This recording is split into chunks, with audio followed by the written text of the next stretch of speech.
Is it time for recess yet? I'm so glad you found time to join us here on the Childcare Director's Chair, where Erica Saccoccio shares her best practices that she's refined through her passion of directing childcare centers over the last 23 years. From parenting interaction, systems to save you time, money, and stress, to profitability. She shares it all from the Childcare Director's Chair. Welcome to the Childcare Director's Chair podcast. Today we're going to explore the art and science of leadership in the context of running a childcare center. I'm your host, Erica Saccoccio, and today we're going to talk about the critical role of leadership for childcare directors. Whether you're managing a daycare center, preschool, or any other childcare facility, effective leadership is key to creating a nurturing environment for both children and staff. So first, to kick things off, let's talk about the foundation of leadership in childcare. It's your vision and your values. As a childcare director, it is essential to have a clear vision of what you want to achieve and the values that guide your decisions. I think when you're a director and you don't have vision, you don't have a lot of people following you. And that sometimes causes problems. And sometimes even for you, because you may feel like your team doesn't respect you or no one listens to you. And you'll have a million reasons in the book why. It's because you moved through the ranks. It's because you were a teacher before, you're too young, you're too old, you're this, you're that. Listen, vision is what you have to have as a leader to get people to get excited and follow you. And the vision should center around providing a safe, supportive, and enriching environment for children to learn and grow. At the end of the day, an early childhood center is about the children. Next, to be a great leader, you have to have good communication. Communication is paramount. Effective communication fosters trust and transparency among staff, parents, and children. As a childcare director, you must be able to articulate your vision, your expectations, and your goals clearly. Now, sometimes it's hard because we want to be liked. And so we're so worried that if we don't follow through on what we ask, they won't like us. You have to really stay true to your vision and what the expectations are. Because the minute you start letting those go, the minute that your standards start to fall. Also, listen actively to feedback from your team and your families and be open to suggestions and improvement. So I'm not suggesting that you run a dictatorship. Yes, you have to have vision, and yes, you have to be clear. And yes, you have to sometimes draw the line and say, this is not acceptable. But make sure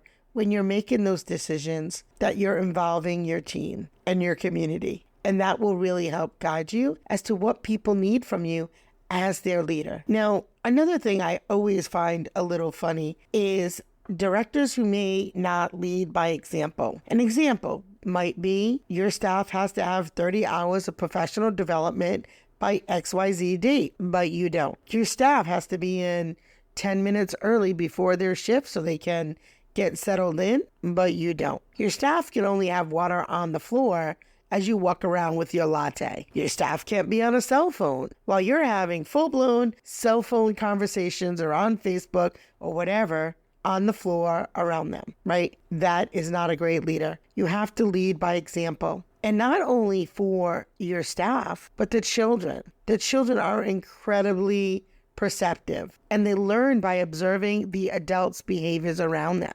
So if you're wondering why your kids are having tantrums, you might look at the adults because are they having them too? So you have to be aware of that. As a childcare director, your actions, your attitudes set the tone for the entire facility. You have to demonstrate kindness, respect, and patience in your interactions with both children and staff, and you'll cultivate a positive and supportive atmosphere. Again, remember, as a director, you have to sometimes give news that they don't want to hear. And that's okay, as long as you're doing it in a respectful way. Now, sometimes I have heard directors say, well, what do I do if they're not respectful to me? Well, the first thing I would do is talk to them in the office about what's going on, right? Never do it on the floor. Certainly don't go around and tell every other employee in the building, right? Because again, even if they do, they're not the leader, you are. And you're the leader for a reason because you are the one there to set the bar. So take that with a grain of salt and maybe look in the mirror and see, is that you? Now, if it's not you and you do demonstrate kindness and respect and patience, and you're not sarcastic, and you're not playing favorites, because that happens too, right? You can't write up one person for not wearing their uniform when the person in the very next room is not wearing their uniform, right?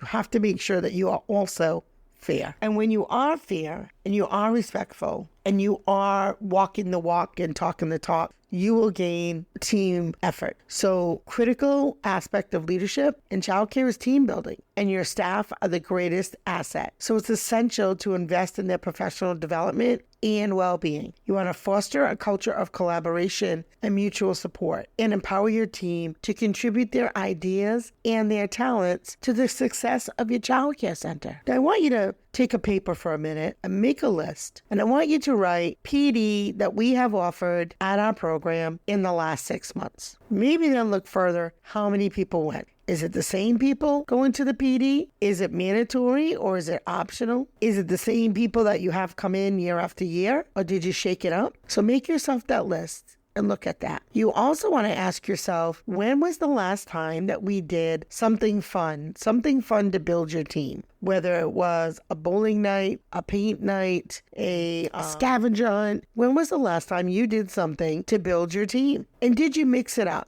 Did you mix up people who don't normally work together as you make these teams, right? Or is it the same people, the same cliques that always are together, the best friends, the partners that are, working together? You got to mix it up. You got to get people to support each other throughout your whole building, right? So write these things down and say, when is the last time I did it?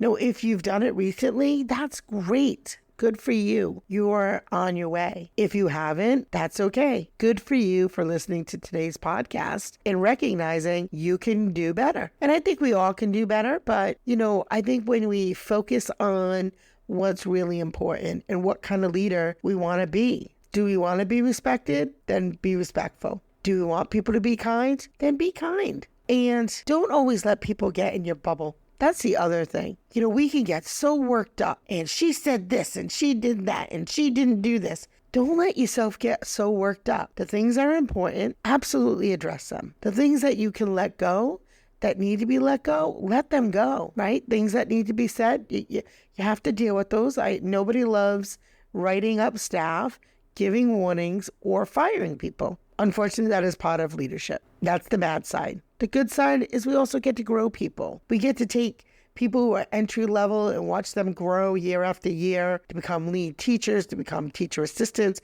to become directors, to become owners. We get to be a part of that. So I think that's pretty cool. Lastly, let's talk about adaptability. The childcare landscape is constantly evolving, now more than ever. So as a leader, you must be prepared to navigate change with grace and be resilient, whether it's adjusting to new regulations, implementing innovative teaching methods, or addressing unexpected challenges. Approach each situation with flexibility and willingness to learn and grow. And if you don't, your center isn't going to be in big trouble, right? We're faced with so many new challenges on the economic landscape, on the changes in education, and good directors know you have to be involved, be ahead of the curve. And that's really with any business. So that's what I want to leave you with today to really think about. So that's the end of today's episode for Childcare Director's Chair. I want to thank you for tuning in as we explored a few key areas of leadership for childcare directors. Remember, leadership isn't just about managing tasks. It's about inspiring and empowering those around you to reach their full potential. And when your teaching team reaches their full potential, we create a brighter future for children. Really is that simple. So I hope that you enjoyed today's episode, and I would love to hear from you. Hop on over to our Facebook page if you haven't liked our page, but I'd love to hear from you on your ideas or tips for leadership that you can share with the community. And certainly there's many more than what we talked about today, but I do love giving toddler-sized bites of information so that way you can digest them easily and figure out, how can I implement this into my program to be the best director that I can be? Because essentially that's what we all want. We want to do our best and be our best. And so I hope that our podcast helps you a little bit in some way. So thank you again for tuning in to the Childcare Director's Chair. Have a great day. Well, all the cute little kiddos have been picked up and it's time to go home. And that'll do it for another episode of the Childcare Director's Chair. Please leave a review so Erica knows the information is helping you to manage and improve your childcare centers. Remember to subscribe to get the latest episode from Erica's Childcare Director's Chair.